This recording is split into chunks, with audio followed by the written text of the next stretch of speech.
अब एक काम करते हैं, अब कुछ और बात करते हैं। मिड और स्मॉल कैप्स की काफ़ी चर्चा हो रही है। Motilal Oswal India ideation conference में भी छोटे मझोले शेयरों पर बड़ा मंथन है।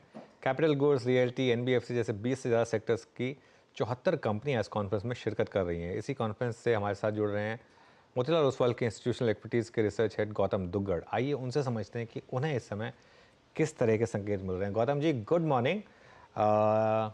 3 महीने पहले अगर आपकी ये कॉन्फ्रेंस हुई होती तो मैं समझ सकता था कि क्या मूड होगा, लेकिन आज जो पिछले 1 महीने में हुआ है उसके बाद क्या मूड बुरी तरह से चेंज हुआ है? पहले इस पर बात कर लेते हैं। अनुज, गुड मॉर्निंग। इनफैक्ट मूड काफ़ी बेहतर है अनुज अभी, क्योंकि काफ़ी प्राइसेस करेक्ट हुए हैं। 3 महीना पहले फीलिंग मिस्ड आउट का था, कि आपने स्टॉक ज़रूर आइडेंटिफाई कर लिया है, बट प्राइस और वैल्यूएशंस इतने महंगे थे कि खरीदने के लिए काफ़ी डर लग रहा था। वहाँ से हमने देखा है थोड़ा बहुत करेक्शन अभी आया है। हालांकि अभी भी मिड और स्मॉल कैप इंडेक्स काफ़ी महंगा है। आज भी अगर आप इंडेक्स का वैल्यूएशन देखते हैं तो वाइल निफ्टी 20 के पीई पे ट्रेड कर रहा है, निफ्टी मिड कैप इंडेक्स 27 के पीई पे है और निफ्टी स्मॉल कैप इंडेक्स 23 के पीई पे है। तो अभी भी 30% से लेके 15% के बीच में प्रीमियम पे ये इंडाइसेस ट्रेड हो रहे हैं।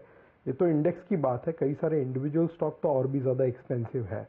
लेकिन जैसे कि आपने कहा, पिछले 1 महीने में जो करेक्शन आया है मिड एंड स्मॉल कैप्स में, कई कई स्टॉक्स 25-30% भी करेक्ट हुए हैं। तो उस वजह से थोड़ा सा एक इन्वेस्टेबल रेंज में कई सारे स्टॉक्स आ रहे हैं। और कॉन्फ्रेंस में जो हमने डिमांड देखी है, हमारे यहाँ अभी 75 कंपनीज हैं आज और कल 2 दिन मिला के, जिसमें करीबन करीबन 500 इन्वेस्टर उनसे मिलने वाले हैं। 4000 मीटिंग्स कंबाइंड अगर आप देखें, ये 478 इन्वेस्टर और 75 कंपनीज के बीच में हमने यहाँ पे इसका आयोजन किया है आज और कल। ओके, तो कौन सी प्रोमिनेंट कंपनियां सबसे ज़्यादा, किन कंपनीज को लेकर डिमांड आ रही है मीटिंग्स के लिए गौतम, किस स्पेस में? तो अनुज, इस कॉन्फ्रेंस में लगभग सभी सेक्टर की कंपनियां मौजूद हैं। Financials, manufacturing, capital goods, consumption, property, hospital. तो डोमेस्टिक सिक्लिकल्स को जो सेक्टर रिप्रेजेंट करते हैं, वहाँ हमने सबसे ज़्यादा इसमें डिमांड देखी है। और फाइनेंशियल्स में काफ़ी ज़्यादा डिमांड है, बिकॉज ये mid cap and small cap conference है। तो मिड एंड स्मॉल कैप जो फाइनेंशियल्स है, चाहे आप नॉन लेंडिंग फाइनेंशियल्स ले लीजिए, एनबीएफसी ले लीजिए, with in NBFC lending, housing finance, फिर आपके कैपिटल मार्केट के कंपनीज हैं। इसी तरह काफ़ी सारे इंडस्ट्रियल नेम्स भी कॉन्फ्रेंस में मौजूद है। तो ये जो डोमेस्टिक सिक्लिकल्स को रिप्रेजेंट करते हुए सेक्टर्स है, सबसे ज़्यादा डिमांड हमें वही दिख रही है। और यही वो स्पेस है जहाँ पे अर्निंग्स भी लीड किया है। अगर आप देखते हैं पिछले 4 साल में इंडिया का अर्निंग्स, हमारे जो कवरेज में 270 कंपनीज है, 4 साल पहले उनका प्रॉफिट 4,30,000 करोड़ था FY20 में। FY24 में वही कंपनीज 11 लाख करोड़ का प्रॉफिट करने वाली है। तो ये लगभग टोटल 27% कंपाउंडिंग हमने देखा है बिटवीन FY20 एंड 24। और आने वाले 2 सालों में ये 11 लाख करोड़ का प्रॉफिट, हमारा अनुमान है कि FY25 में 12,70,000 करोड़ हो जाएगा और FY26 में ऑलमोस्ट 15 लाख करोड़ हो जाएगा। तो यहाँ से भी अगले 2 साल के लिए जो हमारा एस्टिमेट है, करीबन 17% अर्निंग CAGR का है। और इसको लीड करने वाले सेक्टर्स भी डोमेस्टिक सिक्लिकल्स से ज़्यादातर कंट्रीब्यूशन कर रहे हैं। पर निफ्टी मिड कैप सेलेक्ट लेकर आइए ज़रा, क्योंकि इसकी आज वीकली एक्सपायरी है। मैं अभी 3 मिनट पहले इसको देख रहा था। 3 मिनट पहले ये 10,440 के करीब था और अभी एकदम से ये एक बड़ी इसमें डिक्लाइन आई और अब ये इंडेक्स डे लो पर आ गया। ध्यान रखिएगा, इसकी वीकली एक्सपायरी आज, और एकदम से गिर के देखिए 10,335 पर। तो प्रॉब्लम तो है यहाँ पर ये मिड कैप में। गौतम, ये मिड कैप में जो ओवरऑल अब पिछले एक हफ्ते में हुआ है, इसको सिर्फ एक करेक्शन माना जाए या फिर एक थोड़ा सा डाउन फेज की शुरुआत मानी जाए? कितनी करेक्शन हो सकती है? क्योंकि हमने जब आप पिछली बार स्टूडियो में आए थे, हमने डिस्कस किया था कि मिड कैप आपने बोला था शायद 40% प्रीमियम पे चल रहा था, स्मॉल कैप शायद 60 या 70% के प्रीमियम पे चल रहा था। आप मुझे करेक्ट कर सकते हैं अगर वो मेरे नंबर्स गलत हैं तो, लेकिन कितनी करेक्शन एक्सपेक्ट करें हम? अनुज, आपके दोनों ही क्वेश्चंस बहुत डिफिकल्ट है कि कितनी करेक्शन होगी और कब तक होगी, ये कहना बहुत डिफिकल्ट है। अभी तक जो आपने डाउन मूव देखा, मैं मानूंगा कि काफ़ी सारे बुल मार्केट्स में ऐसे 5-10% के करेक्शंस बहुत नॉर्मल है। अगर आप पुराने साइकिल्स भी निकाल के देखते हैं, 2003 से 8 वाली, या पिछले 5-6 सालों में जो आपने एक बुल मार्केट देखा, ऐसे कई बार 4-5% मार्केट गिरता है। हमारे मार्केट ने स्पेशली पिछले 10-12 साल में अगर आप देखें, तो इंडिया ने एक ड्यूरेबल मार्केट करेक्शन नहीं देखा है अभी तक। बीच बीच में फेजेस आई हैं, 2018 में जब IL&FS का करेक्शन था, 2020 में कोविड का करेक्शन था, बट ये सारे करेक्शन बहुत शॉर्ट एंड स्विफ्ट थे। परसेंटेज टेप में काफ़ी बड़े थे, बट बहुत जल्दी वो करेक्शन खत्म हो गया था और ट्रेंड फिर से अप ट्रेंड में तब्दील हो गया था। मेरा ये मानना है कि जो आज इंडिया के फंडामेंटल्स है, चाहे मैक्रो हो या माइक्रो हो, बहुत ही स्ट्रांग है। आज हम उसको अप्रिशिएट कम कर रहे हैं। अगर आप इसका कंपैरिजन ग्लोबल लेवल पे करें, मोर सो रीजनल लेवल पे, क्योंकि जो फॉरेन मनी इंडिया में आता है, it's always competing with the regional markets. तो रीजनल स्कीम ऑफ थिंग्स में इंडिया का मैक्रो और माइक्रो मेरे हिसाब से आज बेस्ट है। 7.5 से 8% के बीच GDP ग्रोथ की हम बात कर रहे हैं। First 9 months was 8.2, full year RBI is saying 7.6. I think there will be a 10-20 bps surprise on that. आपका फॉरेक्स रिजर्व्स और फॉरेन करेंसी जो इक्वेशन है काफ़ी स्टेबल रहा है रुपया डॉलर के मुकाबले पिछले 2 साल में। ट्विन डेफिसिट कंट्रोल में है। क्रूड एक रेंज में ट्रेड कर रहा है और इन्फ्लेशन जो है इंडिया का 5.1-5.2 के आसपास आ गया है। और डिबेट ये हो रहा है कि रेट कट्स कब हो गए, ये नहीं हो रहा है कि हो गए या नहीं, राइट। सो वो हो गया माइक्रो मैंने आपको पहले ही कहा कि अर्निंग्स काफ़ी अच्छा है और अगला 2 साल भी काफ़ी अच्छा लग रहा है। और साथ में अभी जो 2 महीने के बाद बड़ा इवेंट है इलेक्शंस का, वहाँ पे एक राय बन रही है कि you will see a policy continuity, political continuity. So उस वजह से जो पॉलिसी मोमेंटम बना हुआ है इंडिया में पिछले 5-10 सालों से, वो कंटिन्यू रहने का प्रोबेबिलिटी बहुत ज़्यादा है। तो इस कॉन्टेक्स्ट में मुझे लगता है कि आपको एक बहुत बड़ा करेक्शन, मेरे नज़र में, I can always go wrong, मेरे नज़र में वो बड़ा करेक्शन होता हुआ नहीं दिख रहा है। तो जो स्टॉक्स आपको आइडेंटिफाई किए हुए थे, जहाँ आपको पोजीशन बनानी थी लॉन्ग टर्म के हिसाब से, अगर वो स्टॉक आपके 20-30-40% करेक्ट हो चुके हैं, तो मुझे लगता है कि आप टाइमिंग तो नहीं कर सकते। सो एक सिस्टमैटिक तरीके से आइडेंटिफाइड स्टॉक्स में बाइंग करना is a better and more prudent game rather than trying to find a bottom. Okay क्योंकि गौतम जी हमारा पूरा डिस्कशन काफ़ी हद तक केंद्रित है मिड कैप और स्मॉल कैप को लेकर। पिछले 2 हफ्ते की जो गतिविधियां रहीं और सेबी ने जो सबसे पहले चिंता जताई, उसके बाद एमफी का जो एक्शन था, ये जो 15 मार्च को लास्ट सेशन में स्ट्रेस टेस्ट के आंकड़े आए हैं, उसको देख के आपको फीलिंग क्या लगी? आई मीन क्योंकि एक बड़ा पैसा म्यूचुअल फंड के थ्रू इन स्टॉक्स को चेस कर रहा था, ये स्ट्रेस टेस्ट के आंकड़े क्या बयां करते हैं? आपकी रीडिंग क्या कहती है इसको देखकर? मुझे काफ़ी बहुत ज़्यादा इसमें कंसर्न नहीं दिखता है, बिकॉज जो 1-2 फंड के स्ट्रेस टेस्ट के आंकड़े हमने देखे थे, कोई ऐसे बहुत ज़्यादा उसमें नर्वसनेस की गुंजाइश मुझे नहीं लगती है। एक बहुत अच्छी एक्सरसाइज है कि रेगुलेटर मार्केट में आपसे कॉशन रखने की वकालत कर रहा है और स्ट्रेस टेस्ट करने का उन्होंने एक जो सलाह दी है और काफ़ी सारे रिजल्ट्स आपने देखे। मुझे उसमें बहुत ज़्यादा ऐसे कोई आउट ऑफ द वे जाके कुछ करने की इन्वेस्टर को ज़रूरत मुझे नहीं लगती है। जो एक चीज़ आपने देखी होगी कि ये महीने का भी जो म्यूचुअल फंड का नंबर आया है, that is for the month of February, करीबन 19,200 करोड़ का SIP का नंबर है। मुझे लगता है इंडियन कैपिटल मार्केट्स और मोस्ट ऑफ इक्विटी मार्केट्स काफ़ी मैच्योर होते जा रहे हैं। हमने पिछले 3-4 साल में ज़रूर देखा है कि जहाँ भी करेक्शन आया है, एक एवरेज इन्वेस्टर ने या तो अपना क्वांटम ऑफ इन्वेस्टमेंट बढ़ाया है या सिप का टिकट साइज बढ़ाया है। और मुझे लगता है over a period of time, अगर आप अगले 3-5 साल के हिसाब से देखते हैं, और अगर आपको लग रहा है कि जो आज इकोनॉमी 3.6 है, वो शायद 2027 या 2028 में 5-5.5 ट्रिलियन के आसपास जाएगी।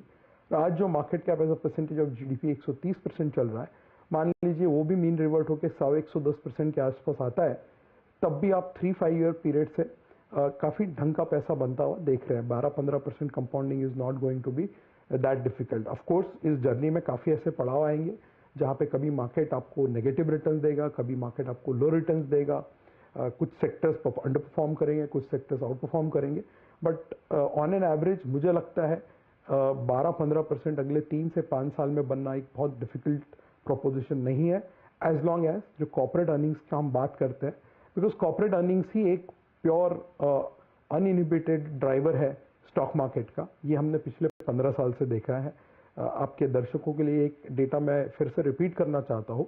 2010 से 2020 में निफ्टी के अर्निंग 6.5% पे कंपाउंड हुए थे और निफ्टी में उस दशक में 8.4% का कंपाउंडिंग किया था, राइट। 2020 से लेके 2024 तक निफ्टी ने 22% अर्निंग्स कंपाउंड किए। आप देख लीजिए पिछले 4 साल में मार्केट ने क्या रिटर्न दिए हैं। सो beyond everything, macro economics, geopolitics, elections and everything, the only thing end of the day which correlates very strongly with the underlying stock market performance वो है corporate earnings। तो जब तक corporate earnings ठीक आता रहेगा, मुझे लगता है despite all the bumps along the way, over a period of time एक अच्छे तरीके से healthy compounding returns इंडिया में मिलने की आशाएं बहुत ज़्यादा है आज के तारीख में। एग्जैक्टली गौतम जी, मैं आपके शायद इस उत्तर का जो आखिरी आपने लाइन बोली है, कॉर्पोरेट अर्निंग्स जब तक बेहतरीन रहने की उम्मीद है, और उस बेहतरीन रहने की उम्मीद और आपका जो आकलन जहाँ पे अर्निंग्स बेहतरीन रहेगी और उसके अगेंस्ट जो प्राइस डैमेजेस हुए हैं, जैसे कि आपने कहा कि it's time now to again I mean think about getting into stocks जो कि आपको पहले अच्छे लग रहे थे, सबसे ज़्यादा पहले आप किस स्पेस को एड ऑन करना चाहेंगे? I mean for instance PSU bank, मुझे याद अच्छी तरह से आपसे मेरी जो 3 बार बातचीत हुई है, आपका पीएसयू बैंक से बहुत स्ट्रॉन्ग कन्विक्शन है, आपका रियल स्टेट पे बहुत कन्विक्शन है। सबसे पहले लैच ऑन किस पे करना चाहिए जहां पे प्राइस डैमेज भी सिवियर हुआ है और एंट्री पॉइंट अच्छे मिल रहे हैं आपके मुताबिक? मुझे लगता है पीएसयू बैंक उतने ज़्यादा करेक्ट नहीं हुए हैं, बट उनके वैल्यूएशंस आज भी बहुत ही ज़्यादा रीजनेबल हैं। तो जहाँ तक हमारा सवाल है, हमारे मॉडल पोर्टफोलियो में जो हर क्वार्टर में हम अपडेट करके पब्लिश करते हैं, the last publish model portfolio has SBI and bank of Baroda as a big overweight position. आपने सही कहा, रियल एस्टेट पे भी हमारी राय बहुत पॉजिटिव है। हमारे मॉडल पोर्टफोलियो में आप देखेंगे गोदरेज प्रॉपर्टी, शोभा डेवलपर्स, इस तरह के स्टॉक्स मौजूद है। वहाँ पे थोड़ा करेक्शन हमने देखा है। इसके अलावा हमें जो ठीक लगता है सेक्टर्स वो है होटल्स, हॉस्पिटल्स, डिस्क्रिशनरी कंजम्पशन। मुझे लगता है एक बहुत बड़ा सेक्टर यहाँ से भी अगले 3-5 साल में उभर के आने की उम्मीद ज़्यादा है। हमारे मॉडल पोर्टफोलियो में 8 कंजम्पशन स्टॉक्स है, जिसमें से 7 डिस्क्रिशनरी कंजम्पशन है। इसमें Titan, Indian hotel, metro, lemon tree, Zomato, DMart, restaurant brand, इस तरीके के स्टॉक्स हमारे मॉडल पोर्टफोलियो में काफ़ी मौजूद है। और फिर ऑटो सेक्टर में भी हमारी राय काफ़ी पॉजिटिव है, जहाँ पे हमारे रिकमेंडेशंस में M&M, अशोक लेलैंड और हीरो है। सो ये 4-5 सेक्टर्स जो है फाइनेंशियल्स, उसके अंदर नॉन लेंडिंग और पीएसयू बैंक्स में हमारा बड़ा ओवरवेट है। Angel broking, PNB housing finance, ये भी सारे स्टॉक्स हमारे पोर्टफोलियो में मौजूद है जो हमारे टॉप आइडियाज़ को रिप्रेजेंट करते हैं। हॉस्पिटल्स में मेदांता हॉस्पिटल। सो ये सारे जो सेक्टर्स है, जो स्टॉक्स है, हमारे टॉप आइडियाज़ में है, हमारे मॉडल पोर्टफोलियो में मौजूद है। इसी पे हमारी राय आज भी ज़्यादा पॉजिटिव है। और जो आपका स्पेसिफिक क्वेश्चन था कि कौन से स्टॉक में या कौन से सेक्टर में आप पहले खरीदारी करेंगे, इसमें मतलब नंबर लगाने की ज़रूरत है नहीं। मतलब जहाँ आपका प्राइस कंफर्ट ज़्यादा है, बिकॉज ये सारी चीज़ें बॉटम्स अप होती है।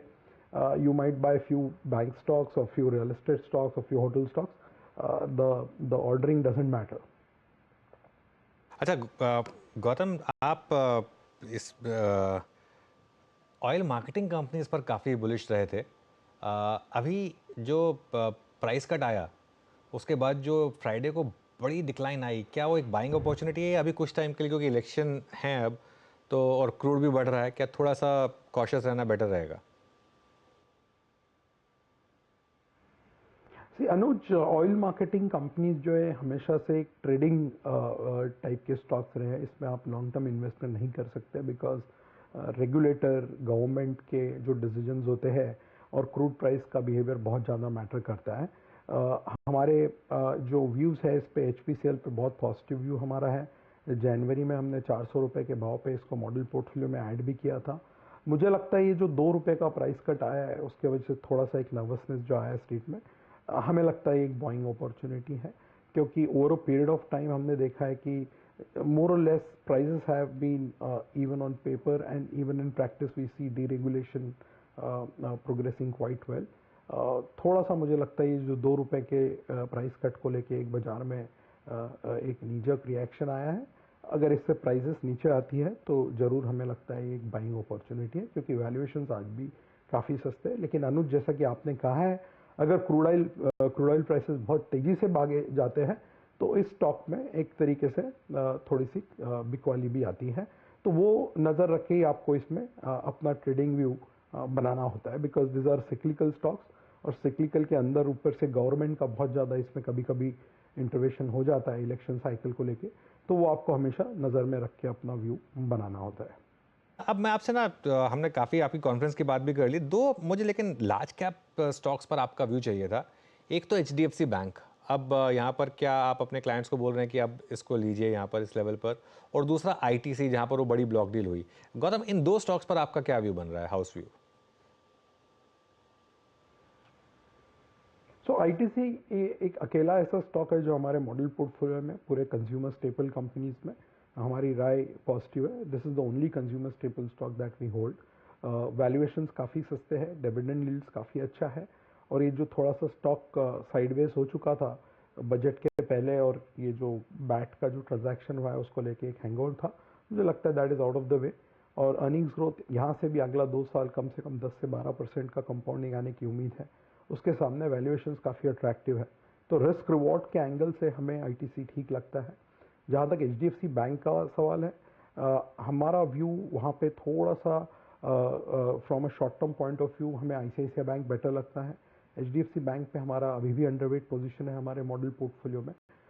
इनफैक्ट उसके वजह से हमारा पूरा प्राइवेट सेक्टर बैंक्स का वेट भी अंडरवेट हो जाता है। लेकिन हमारे अगर आप पोर्टफोलियो को देखते हैं तो ICICI बैंक एक नंबर 1 चॉइस है अभी हमारा, उसके बाद Axis bank. So within financials the positioning is very clear. सबसे बड़ा ओवरवेट PSU बैंक्स, फिर NBFC, और प्राइवेट बैंक्स अंडरवेट है, largely because of the underweight stance that we are carrying in HDFC bank in our model portfolio. So relative preference हमारा ICICI bank की तरफ ज़्यादा है। वहाँ हमें रिस्क रिवॉर्ड के एंगल से प्लस नियर टर्म परफॉर्मेंस के हिसाब से थोड़ा सा रिटर्न ज़्यादा बनने की उम्मीद दिखती है। Okay Gautam ji, QSR segment में अगर मैं जाऊं, जो प्राइस डैमेजेस हुए हैं लास्ट लगभग 1.5 साल में, और even best stocks like Westlife, वहाँ पर भी प्राइस डैमेजेस हुए थे। लास्ट टाइम तो मैंने खैर अभी प्राइस देखा नहीं, बट इसमें कोई स्टॉक आप लोगों की कन्विक्शन लिस्ट में अपीयर हुआ है क्या? सो QSR में डिमांड थोड़ा सा स्लो है पिछले करीबन 2 साल से, और एक फंडामेंटल चेंज हुआ है इस सेक्टर में post the arrival of this delivery apps. अगर आप देखते हैं 4-5 साल पहले इतना सारा चॉइसेस कस्टमर के पास उपलब्ध नहीं था। आज अगर आप कस्टमर का बिहेवियर पैटर्न देखते हैं तो जब वो ऑर्डरिंग करता है एक फूड डिलीवरी ऐप से, तो कई सारे चॉइसेस मौजूद है within pizza category as well as outside of pizza category. तो इसका थोड़ा सा इम्पैक्ट हमें QSR सेगमेंट में दिखा है। दूसरा, the underlying core demand itself काफ़ी स्लो रहा है। आपने देखा होगा थर्ड क्वार्टर के जो नतीजे आए, थर्ड क्वार्टर एक फेस्टिवल सीजन वाला क्वार्टर था और वर्ल्ड कप भी उसमें शामिल था। इसके बावजूद सेम स्टॉक ग्रोथ बहुत ही म्यूटेड आपको सेक्टर में दिखा है।